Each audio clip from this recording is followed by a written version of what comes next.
Hi everyone, in front of me I've got Shark Gaming tablet, and let me share with you how to check for the software updates on this device.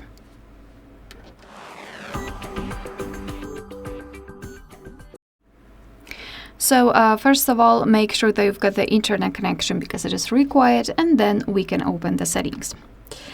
Let me go back quickly. In the settings, we have to scroll down and find the system, and here tap on system updates.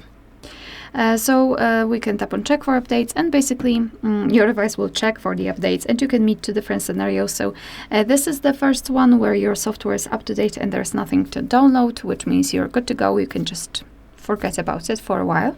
And the second one is where your device will actually find the update. It will show you the information about it, what has been fixed, what has been added, and then you will be able to tap on download or install and apply the update. Alright, so that will be all. Thank you so much for watching. Please hit the subscribe button and leave the thumbs up.